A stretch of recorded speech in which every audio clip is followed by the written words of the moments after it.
Your heart is the support system for every organ in your body. The brain can't function without the heart pumping. The liver can't quiver when the heart has no rhythm. The quality of your life depends on the quality of your heart. Matters of the Heart podcast is a safe space for you to face the true matters of your heart.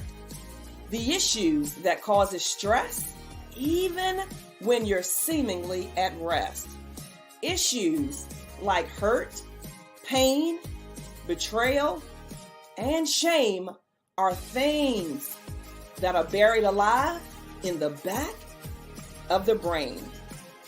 I call them undiagnosed heart traumas. Others refer to them as heartbreak, when in fact it's heartache because the heart can't break. I know, sounds pretty interesting to hear, but you'll learn more as you enter in and allow the healing to begin. I'm Natasha Mayo, the execution strategist. Welcome to Matters of the Heart. Hello. Welcome back to season 2. Oh my goodness. I am ecstatic to be back with you for another season of Matters of the Heart podcast. Today, I have the amazing India Hall, the ultimate realtor, with me, and we are going to be talking about confirmation. Some of you guys may be familiar with a sign. God, give me a sign. I need a sign. And so we're going to be talking about all things sign. Before we do, I like to jump in, and India has sent me her bio, but I like to jump in and share how we came to know one another and even how this podcast came to be for today with this topic. And so at first I met India a little bit over a year ago. She was the sitting, what do you call that, India? The agent that comes in when another agent isn't able to be present? Yeah, so your son's agent was on my team. Okay. So I'm the team leader. She wasn't able to make it to the closing, and so I filled in the gap. Yeah. And so I'm so grateful that she did, because I don't believe things just happen. And so India did a phenomenal job with sitting in, asking all the questions, making sure that my son was well taken care of during his closing. And we, made a connection and stayed in contact. And so one of the things that I learned during that time was that India, like me, had an adult with special needs. And so I believe that there is an unspoken superpower when it comes to parents that have special needs. Like literally, there is a strength like no others that rest, rule, and reign in parents that have special needs. And so we connected on that level and just stayed connected from there. And so she made a post a couple of weeks ago about the sign is the opportunity. And she went in and was simply saying how having that conversation or having that need is really, and these are my words, it's really a disrespect to God spiritually, because you should not need a sign. The sign is indeed the opportunity. And so I say it this way. First of all, you guys know I love disruptive conversation. And so oftentimes disruption can come by way of offense initially, because it disrupts everything that you believe. But for me, when I see disruptive language, disruptive conversation, I get excited because it makes me sit up. And so when I saw her message, I reached out to her and we chatted a bit about it. And I said, you have got to come on the podcast to let's unpack this, because the reality of it is that people do need a sign at the level they are at. But the undergirding of needing a sign is insecurity. It is lack of relationship with God, that you need sign after sign after sign to tell you that this is what God has for you. And so I want you guys to let us know that you're here. I see that you're here, but I can't see who you are. Just like you do when you enter someone's home, you say hello. So tell India and I hello. Let us know where you guys are tuning in from.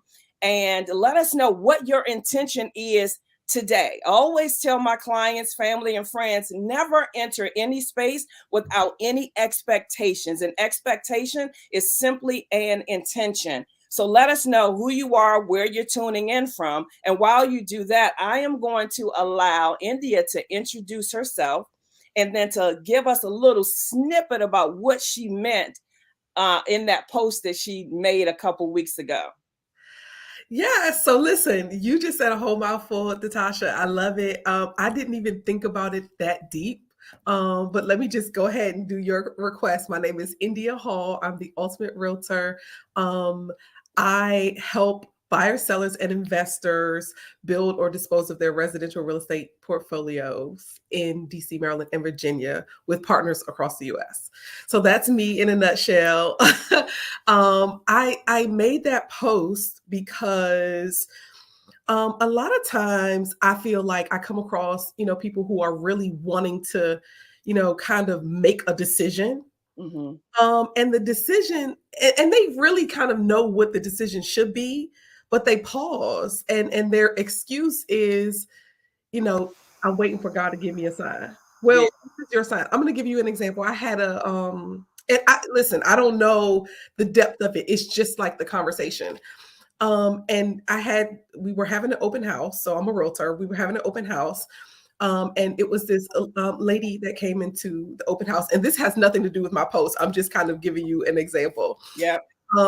And she said she had been to a couple different places, but the house that we were holding open, which was my client's property, felt like it was just the right choice for her.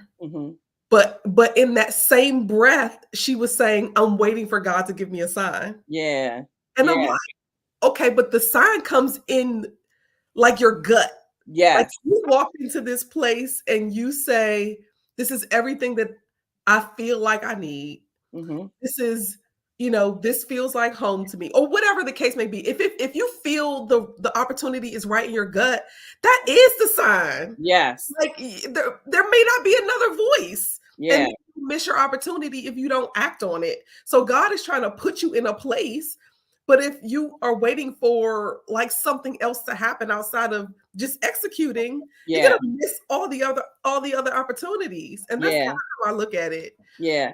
I love that. And so the reality of it is that it's self-sabotaging beliefs that make us roll over the sign, right? I always like to say it like this: where there's vision, there'll always be provision. And so the moment that you put your vision in the atmosphere, in the universe, we know God governs it all. But the moment that you put it out in the atmosphere, the entire world conspires with you to make it happen. And so that's what happened with the client, is that she put her vision out there and then seemingly to her stumbled up on this open house of your client and then saying, it feels like it is, but I need another sign. Right. And so the self-sabotaging beliefs will have you in a place of dismay, literally. And so I want to dial back just a little bit, India, and give some content to a time where you may have needed a sign, right? When I did research about you, I learned that you just didn't fall into real estate, that you came to a place, you was a CFO for another agency, something completely different from real estate. And you felt, and you were doing phenomenal. You were doing great, but you felt like there was more. And one of the things that I loved is that the more was just not more money. The more was not just another degree. The more was not another title, but the more was within you.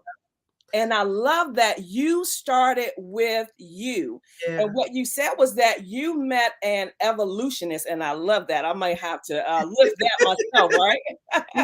Yeah. Because that's exactly what we do. We are evolutionists because life is always evolving, and so should we. Oftentimes, people get to a place that they believe they've reached a destination. They've gone to school, they've got degrees, they've got certification, and they believe that that's the end all be all, because what they're actually measuring that level of success to is far better than anything that they've ever seen, when in fact it is only the beginning.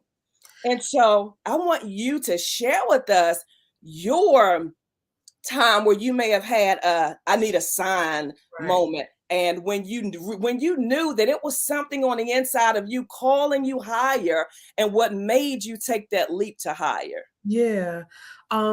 So I have been licensed for almost 20 years. But we navigate spaces, or I'm just going to speak for myself. Yeah.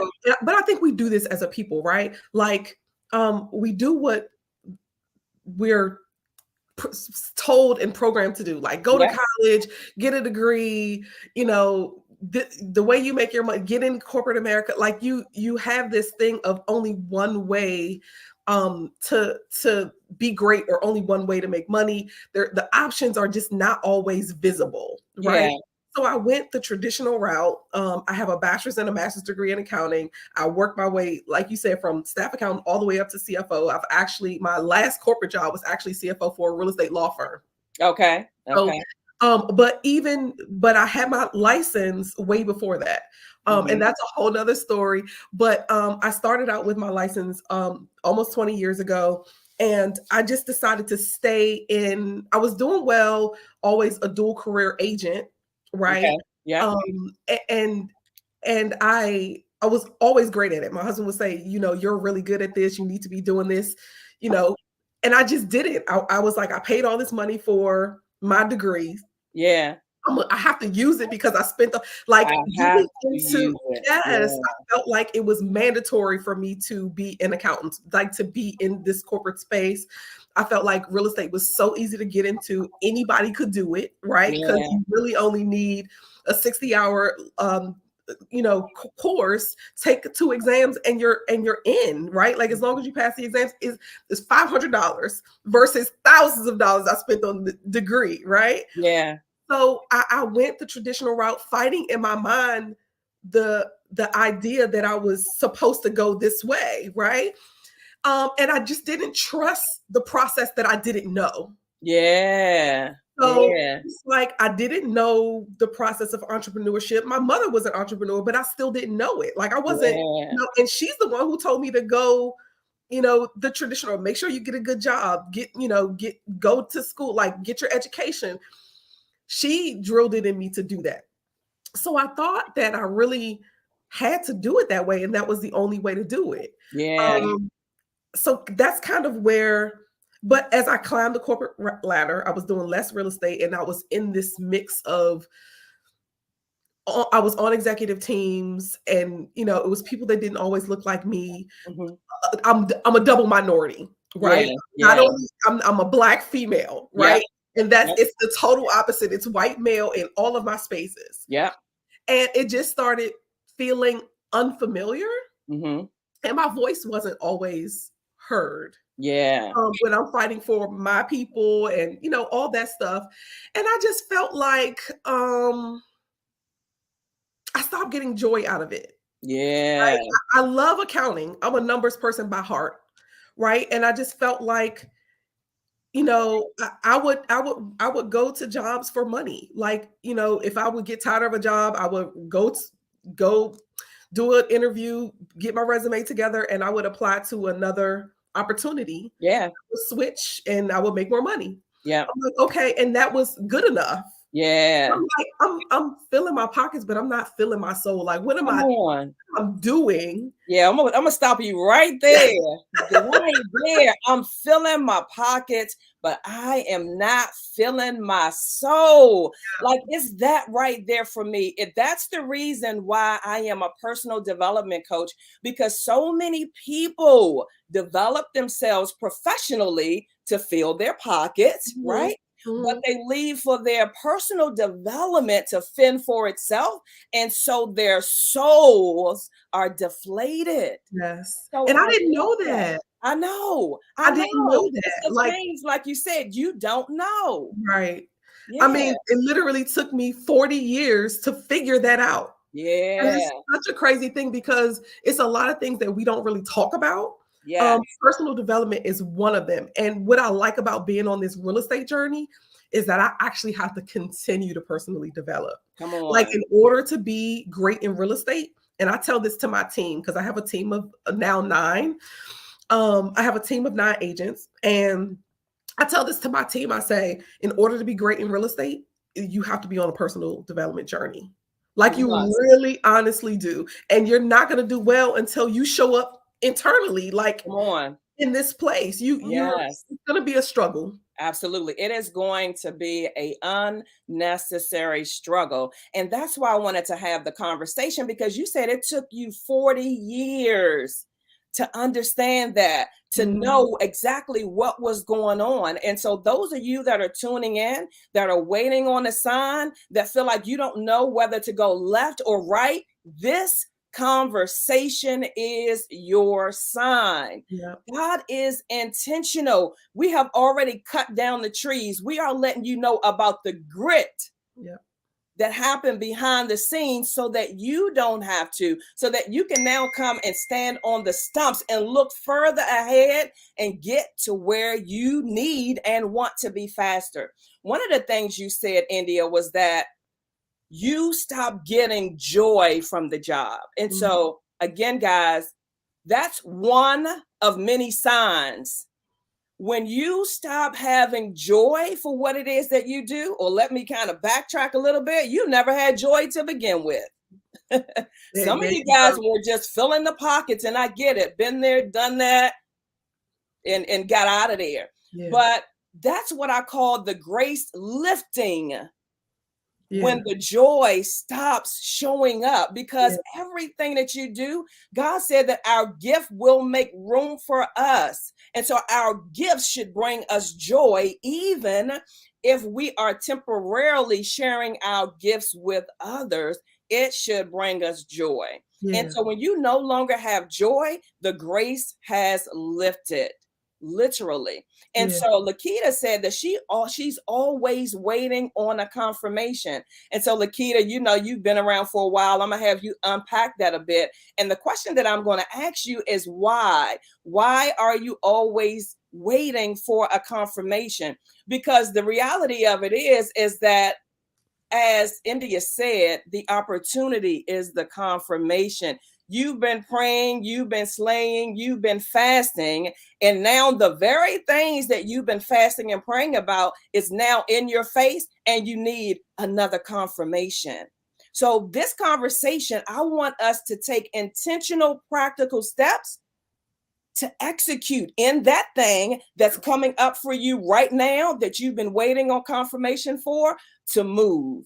And so I'm going to challenge each and every one of you that are on here to let me know, put it in the comments. What are you waiting on God for? What is the confirmation? What is the validation that you are waiting for? While you guys put that in the put that in the comment section, India, I want to share another great nugget that you mentioned. Was you said you had to get used to, you had to get used to it. I guess meaning you were just talking about the duality in the firm, with being female and black. Yeah. And so what exactly did you have to get used to? I think what I was saying is just um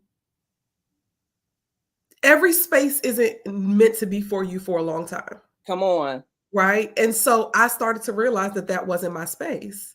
It was Yeah. great. Now, listen, I don't take away anything from my journey, Yes. right? But it started to not be my space anymore. Meaning I wasn't being personally fulfilled. Like I didn't feel like I was walking away accomplishing anything, even though I was having great success, right? Yes. Like truly, like, there's so many things that I learned. Every business doesn't make money, like Yeah. just so much. Mm-hmm. And I'm a numbers person by heart. Like that's why real estate for me is currency. So it's like it's like money in a different way, right? Yeah. Yeah. Yeah. So but I get to touch more people. And in Yeah. this space that I've been in, I've met many people like yourself. Like, Yeah. it's just the connections that I've made have been absolutely amazing. Yeah. Just meeting new people all the time. That's really kind of all the fulfillment I need, honestly. Yeah. But just to be able to touch people and help them understand that, for me, it's helping people understand that they can level up. There's Come on. another space for you greater than where you are. Yes. And so let me help you let me help you let me help take you there. Right? Yeah. Let me expose you to some stuff. Because what I understand is, unless you're exposed, you don't even know how to navigate. You don't even know it's available. Yeah. Yeah. Yeah. And that's just And yeah, so go ahead. many. I mean, so there's so many things that we don't know. So my role is to educate, Yeah. help people understand Yeah. what owning real estate really means Yeah. and how you can use it. Because some people, you can own real estate and not do anything with it. Yeah. Absolutely. Yeah. So there's just so many opportunities, and it's my role to share. Yeah, I love Yeah. it. And I've coined the phrase that better is always available. And so you don't have to accept what shows up. And oftentimes, people accept what shows up because they haven't been exposed to anything different. And so I love when you say that my responsibility, my commitment rather, is to show people that there's more, Yeah.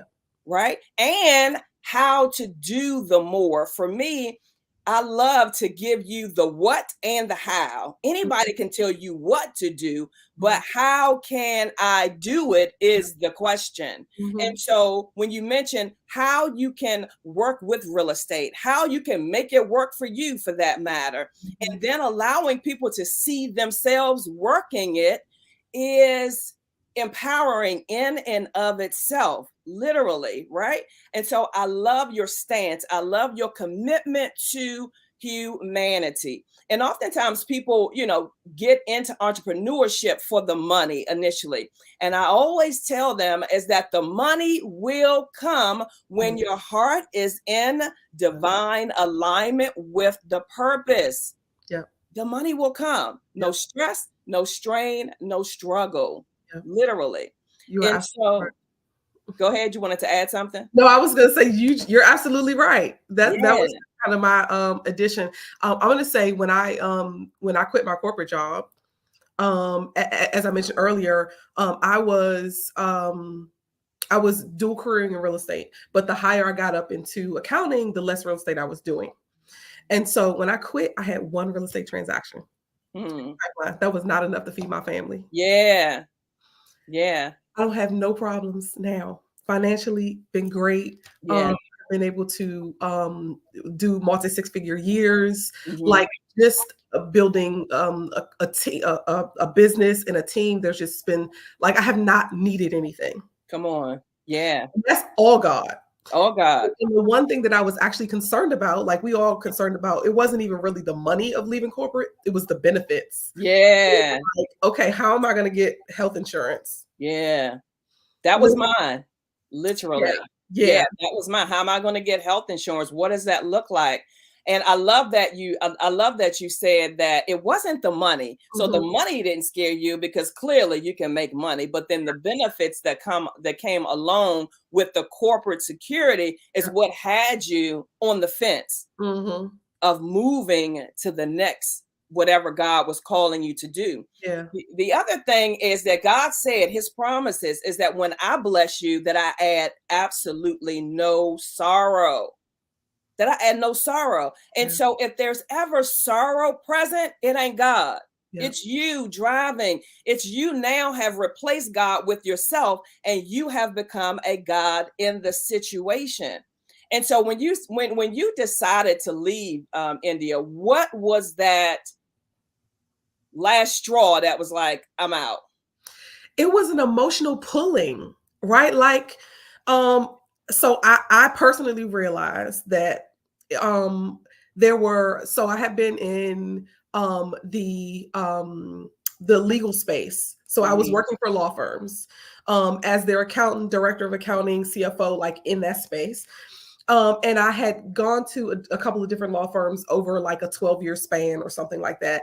And I realized that every time I would go to a different company, it would be good for a while. Mm-hmm. And then I just would start having the same emotions that I was having. Yeah. And you think that moving to another job is going to help that. It's not. It's I was not. like, okay, now I'm really fighting with myself. Yes. I'm I'm really fighting with fighting with myself. myself. I Yeah. am. And Mm-hmm. so the last job was just not a good fit. Mm-hmm. And I was like, And it wasn't a good fit because you're fighting with yourself. God's like, I didn't tell you keep going there. yes. So I'm like 1000%. And so I'm like, okay, let me just do this internal thing. Yeah. Start with myself. And so Yeah. that's when I hired the evolutionist. So I was actually looking for a therapist. Yeah. I was looking for a therapist. I had gone to therapy before, but I was Mhm. in this one, I felt like I needed a different therapist. Like and I was looking for a therapist. Well, one of Yeah. my friends, she's also a soror, she said, call this lady. She recommended a person. And Yeah. I was like, okay. She was like, she's a little different. It's not like regular therapy. And I was like, well, what Yeah. is it? And she was like, no, just call her. And I'm like, okay. So then the lady tells me, she explains like what she does. And I'm thinking, this is weird. This is weird. Right? And I'm like, Yes. okay, well, I'm gonna try it. Like, I'm just gonna try it. And so basically what she like we were on a Zoom, and I'm still working. I'm Mhm. in my corporate office. Yeah. I'm in my office with the door shut. I would have an hour with her virtually, and I would literally be in there like meditating. Yeah. She would be like, okay, close your eyes. And she would talk me through like thoughts. Mhm. And she would tell me to like, what is your perfect avatar? Where do you see yourself? Like, speak it.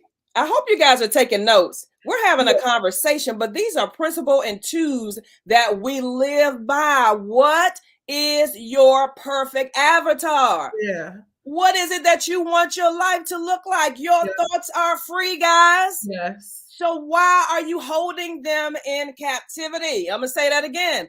Your thoughts are free.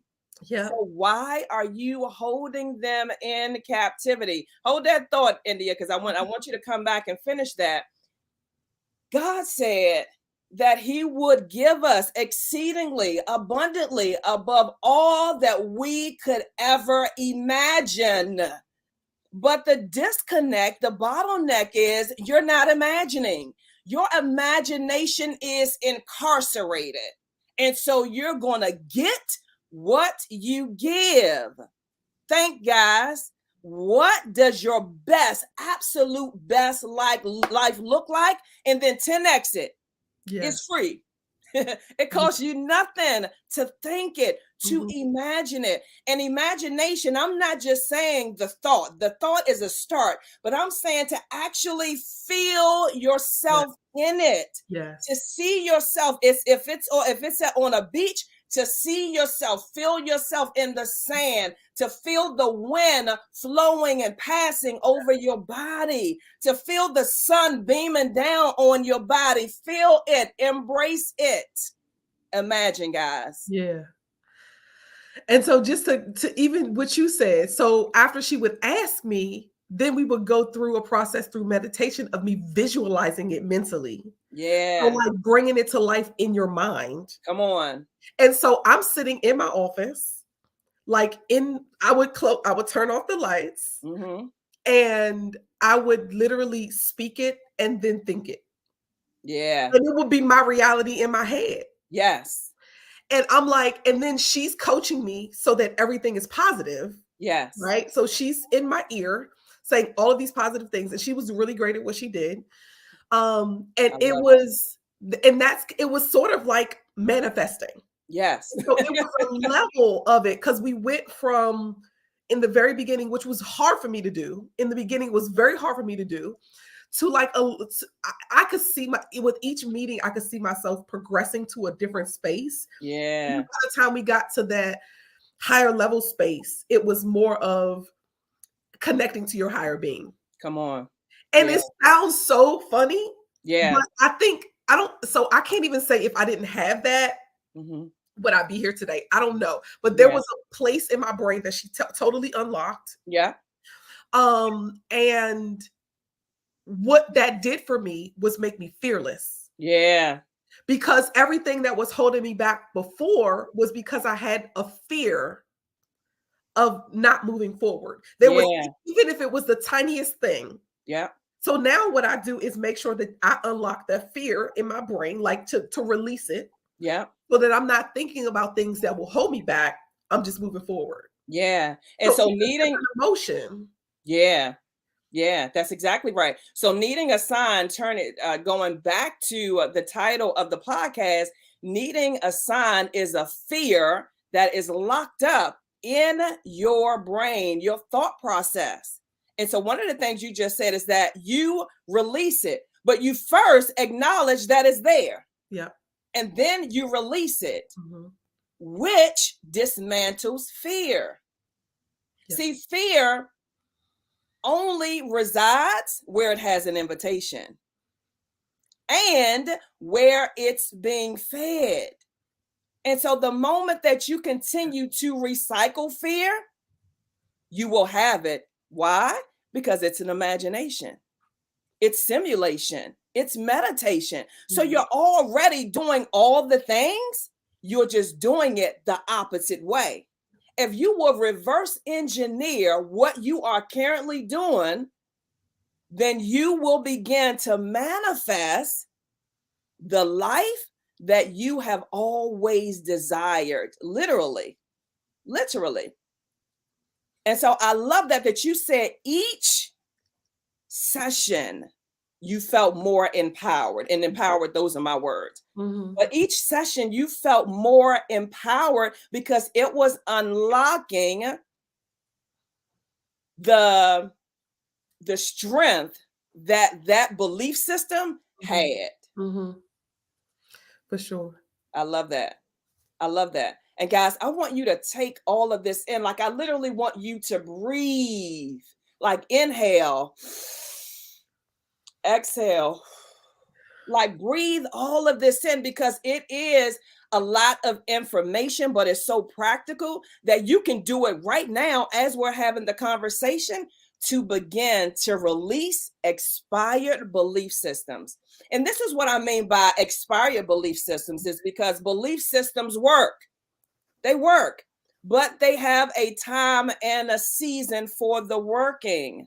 You heard India when she said that she would go to jobs and they will work for a little while. How many of you guys can relate with that? They will work for a little while, but then she would always find herself back in the same place of not being fulfilled. And I call that force rather than flow. And so when you have to push yourself to do things, you're in force. You are now the God over the situation, and therefore you don't have any peace. Going back to what God promises, that when I bless you, I add no sorrow. Force is never sorrow. And so you want to begin to get in a space of flow. And it's okay that you at this time or in times past needed a sign, but I want you to begin to develop the strength and cultivate you not needing a sign or any other confirmation than the opportunity in itself by doing these principles, putting them in place. They seem simple, but simple isn't simple until you do it consistently. And so I want to talk about family a little bit, India, because charity starts at home and then it spreads abroad. And so if home is not in alignment, neither will life be. Yep. And so oftentimes, we sometimes get into relationships, whether it be romantic or platonic, that has kind of run its course, right? And so in your relationship, you've been married for how long now? Oh my God, 20 years. 20 years to John, the ultimate ultimate barber. I love that. The whole brand is the ultimate. I love that.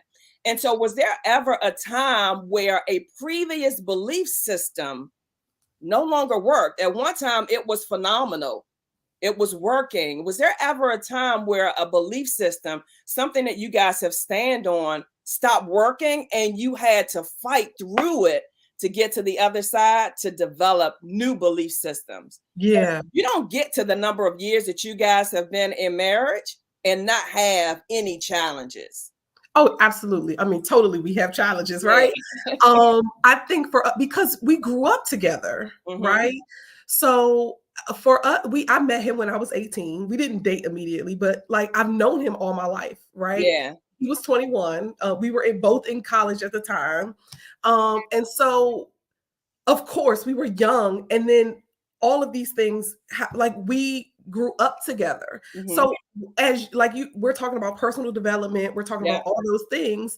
Now imagine doing that with somebody, right? Because they're changing what you thought they were. They're not, they don't even know who they are sometimes. You don't know who you are sometimes. So yeah, we definitely had to come back to each other a couple of times and reassess. Yeah. Like, and now we just make it a process. Yeah. So we kind of, revamp and say, okay, how are you feeling about this? What's going on with you? We have a conversation, right? Because you can't, what we are today is totally not what we were as a couple, 20 years ago, right? Life has changed, things have changed, we have changed. And if you have somebody who has stayed exactly the same, you definitely don't want that. Okay. Yeah. So we've had to, I mean, there was an evolution there too, right? Like you have to go through all processes. Everything is a learning curve. Everything is you have to, a matter of the heart. Yeah, right? I love that. Yeah, you said reassess. And I think that oftentimes people go through life not reassessing, that they don't do any inspection of their life. They just go along with life and accept what life gives them instead of them giving life what they wanted to give them. Yeah. One of the principles that I share with my clients is to command your day at night. Stop waking up to the day and make the day awaken to you. And so when you talk about reassessing, that's exactly what it is that we wait for life to tell us what to do instead of telling life what to do. Now, certainly life is going life, but you have the opportunity by reassessing in advance. I always say get ahead of it, reassessing in advance how you respond rather than react to life. Literally. A couple, maybe a month or so ago, my dad transitioned. And while we all know that transition is a part of living, it was not something that I was expecting at this time. However, because of the way that I assess and reassess and undergird myself in my faith, I was able to stand in the face of adversity. I consider it adversity when it's premature, right? And so I was able to stand because of the assessments that I continue to do in my life in the face of adversity and not allow it to take me out. Yeah. And so I know some of you guys, run with the cliche, life is life, and life is going life, but life is subject to the way I tell it to life.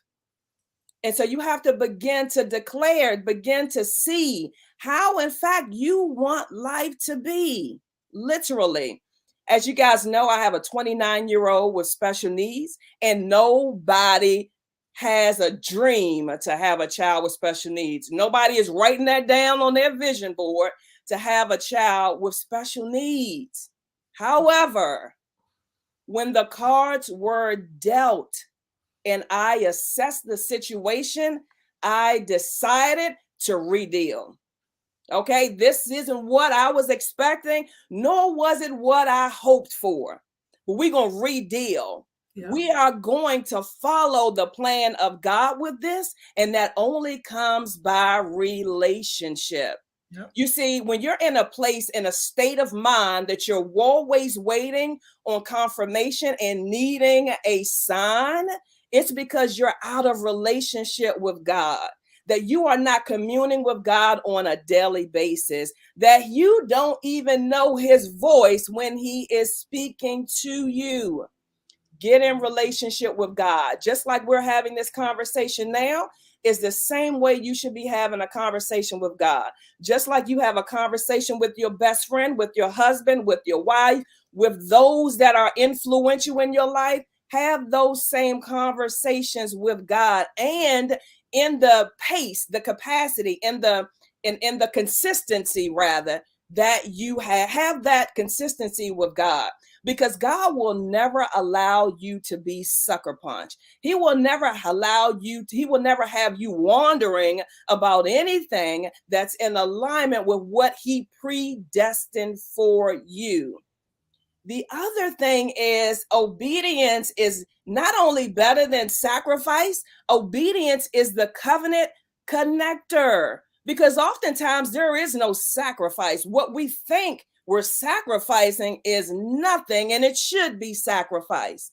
But it's the obedience that people are afraid to take that keeps them in a place of wandering. Give me another sign, God, because the sign that he gave you, you didn't want. It didn't look like what you thought it should look like. It made you uncomfortable. So now you want another sign. Get in relationship, guys. And so with that, India, you too have a 19-year-old. Jada is 19. 19. Yes. With special needs. And so, as I mentioned at the top of our conversation, that I believe there's an unspoken superpower that's connected to parents of children that have special needs. And I'll even go a little further and say caregivers, because it's not always the parent that is given the care to the children and the adults that have special needs. And so I believe that there's an unspoken strength. What has been some of your breakthrough moments with Jada and preparing her for life, right? One of the books that I'm writing now is Raising a Child with Special Needs to Succeed, because in that community, these children that grow up to be adults are raised to be dependent. Yeah. And so for me, it's raising them to succeed. And you've done a phenomenal job in that. So just share a little bit about that process with us. Yeah, thank you so much. Jada is, I feel like she's my blessing child. Yeah. And I say that because having a child with special needs, she has an intellectual disability. So what that means is it's intellectual disability is the modern day term for mental retardation. Yeah. That's kind of the modern day term. So that's what they used to call it. Intellectual disability is what they call it now. And for her, it really, and she's high functioning, but for her, it really means that her processing is very, very delayed. So the things that you and I would think are common sense, or the things, or the way you and I communicate with logic and all of that stuff, it's definitely at a lower level for her. And so, but she has taught me so much. Yeah. I feel like I would not be the person that I am today, have the sensitivities, the charm, the patience, the like, just all of that, if it was not for her. Yeah. She built me. I love it. She really built me. And I'll say that, like you mentioned, we build each other. Right? Yeah. And so she has definitely surprised me in a lot of ways. Yeah. She started out at 2 years old not talking. That's how we identified. Like we didn't. And we were new parents. We denied it. We were like, "Oh, she's only 2." Of course. Like, she just to do 2-year-olds talk? Like only 2. And so it happened again 3, at 4, and by the time she turned 4 and 5, we were like, "Okay, let's just go with the process." So we went into the special education community. And then we built from there, and it's still a learning process once you're in there, because inclusion, do you do pull out, like it's just so much. It's so much. So many resources. Not everybody knows everything. You have to navigate your way through. But I feel like Jada has had great support. We're Mhm. still working on the complete independence. Yeah. But she is so sufficient. And are Um, you working on the complete independence for you or her? And both. yeah, Both. Because that I have part. to release. I'm not gonna lie. My husband be like, stop answering for her and let her do it. And and I do, right? Yeah, But yeah, it's still the mothering in me that wants to step in. yeah, And yep, now I feel like, okay, let me just sit back a little bit. Let me pull back and just let her navigate. yeah. So this morning she burnt up some pizza. I'm like, first of all, why you eat pizza early in the morning? But she just decided she wanted to cook something today. And I'm Uh-huh. like, okay. So, but I have to let her make the mistakes. Yeah, Just like yeah. any other kid, I have to let her to do that. Mhm. But there's also this sensitivity that's there for we want to protect them from other people because Yep, not other people are intelligent enough to be yep, sensitive, right? yep. That's what I call it. So there's a lot of there it's just it's so much. Yeah, yeah, it is so much. And I mean, that's the perfect word, is that it's so much. And you'll hear other people say, it's so much, it's too much, right? But even in the so much, even in the too much, you find fortitude and strength to continue without needing confirmation. What does that for you? What is it that has you continue without confirmation to not look around always for a sign for the next thing? She's my heart, right? Mhm. Like I do it for her. I don't need I like with this sign thing, it's in you. Yeah, So like it's it in you. Yes. yeah, so when you like you said, when you have a relationship with God, when you understand yourself, when you're in this space of personal development, when you're, when you figured it out. And not and I say that lightly because we don't always know. Yeah. But like when you understand certain things, you just navigate. Yeah. You don't have to think twice about it. Yeah.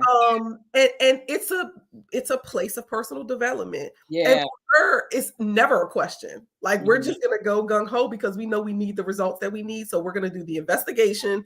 We're gonna get the resources that we need. I ask questions. I mean, I've met a lot of moms, Mhm. parents in general, that are in the special education community. So we just rely on each other. Yeah. And so reaching out, asking for help. That's another thing, is that oftentimes you're waiting on a confirmation and or a sign because you don't want to ask for help. And you must ask for help. God used people. You don't have everything that you need on the inside of you, but you certainly have the need that you need somebody else to help you to get what's on the inside out. And I think oftentimes people get stuck in themselves, like, I can do it, I want to do it. And it's a combination of reasons why: ego, shame, blame, all of that is because of my mama, my father, my sister, my brother, whomever is the reason why I am like this. I want to do everything my way because I know if I do it my way, it'll get done. Well, not so much, because God has set people in place to help us to get to the next state. Like literally, when I say state, I mean state of mind, state of being, state of living. And so, one of the things that was an aha moment for me was that when I came to the realization that, or the revelation rather, is that in essence, I have been raising a toddler for 29 years, if you will. Literally, like it did not register to me like that initially. But in that raising, there has been so many major things that has impacted my life and the lives of others around me. And so taking that impact and empowering myself, because I too operated in needing a sign of how to help, who to help, things like that, because you do have to have a level of protection for them because they can't protect and advocate for themselves. But the signs were coming consistently in advance. I remember when he was aging out of the public school system, and they were telling me to allow people to come in to help. And I just couldn't fathom somebody outside of my tight knit circle helping. But just a few years ago, I embraced it. And it has not only changed my life, but it's also changed his life in such a way that I would have never fathomed. And so I've shared that in depth, guys, to say that your waiting will delay not only you, but it'll also delay others that depend on you and or that God has attached to you. And so I say it like this: let the help help. That's one of the chapters in my book. Let the help help. There are people that God has planted and positioned to help you. Let them help. And so you're waiting for a sign, you're waiting for confirmation. Not only is the opportunity the confirmation, but there are also people coming to you with clarity about the vision that you preset, that you're still saying, I'm waiting because it didn't come the way that you wanted. Excuse me. And so let's begin to employ the help. This conversation is help. We have shared a lot of tools and principles that are practical for you to use today. Lakita says that she wants all doubt to be gone before she make a move, that she doesn't like to be too uncomfortable. Maybe it's due to getting older and thinking about timing and having quality of life, after making the change until she's comfortable again. Here's the thing: if you are comfortable, you are not where God has called you to be. Literally. Comfort is not a sign of anything that grows. Growth, you'll always have some level of discomfort. I remember before I left corporate America, I had gotten the property to a place where I felt like it could just roll on its own. And I literally had sat back in my chair and crossed my legs. And I said, finally, I can relax. And God said, who told you that? Literally, who told you that? And then he went on to say that your work is done here. It's now time for you to move on. And like a kid, but I was an adult, I had an adult tantrum. And I said, God, you mean to tell me that I've done all this hard work, this blood, sweat, and tears, coming in at 9 a.m., leaving at midnight for the last year for somebody else to come in and reap the benefits? He said, your work is done here. And so the same with you guys. If you're at a place of comfort, your work is done in that place. It's now time for you to move on. And so, Lakita, if you're waiting on doubt to dissipate, execute. That's when doubt is going to dissipate, when you execute. I mentioned earlier that obedience is the covenant connector. And so until you execute in the thing that you are doubting, the doubt will always be there. It's that fear that we talked about earlier. Fear is going to live where it's being fed. That's what doubt is. Doubt is fear. And so, guys, we are coming to the end of this amazing conversation. As always, I want to open it up for you. If you have any questions, concerns, ahas, anything that needs clarity, I want to open this up for you to share, to ask your questions. And I'm going to allow, India and myself to, answer them. But don't leave here the same way you came. Please don't leave here the same way you came. If you're coming in now, please go back and listen to the replay. There are practical tools that you can use today to get you on the other side of looking for a sign. There's also conversation of our lives. I like to call them stories of how we went from grit to glory. Oftentimes people meet you where you are and they think you were born like that. Not so. I'm gonna say not me, like Eric says. Not me. And so there's a cultivation, there's an awakening, there is some sitting with ourselves, there's some personal developing ourselves that has gotten us to the place where we are. And guess what? There is more. Better is always available, but you must go get it in order to receive it. So let us know what your questions are, your aha moments. In India, I want you to share, any final thoughts that may have come up, during this conversation that you feel can help The audience. Oh, you mute. I can't hear you. There will always be some level of of doubt, right? But in order, like you said, to remove the doubt, you have to take action, Yeah. and prove that doubt wrong, and you have to speak positive thoughts to yourself. If you doubt is a negative thought. So you have to talk positive to yourself and say that you can do it, and say that you're not afraid, and say, what your passion is. So talk positive self talk, coach yourself through it. But there's never going to be a perfect moment. Yeah. It's I never love going to be that. a perfect moment. Yeah. Yeah, there's never going to be a perfect moment. And another thing that I do is that I anchor myself. Like I have, anchor, I use anchor scriptures that I anchor myself in consistently. I don't wait until I need them to anchor myself in them. I anchor myself in them. So if I need them, they literally come up in the moment, that I need them. And so begin to anchor yourself in scriptures. That's one way. There are other ways as well.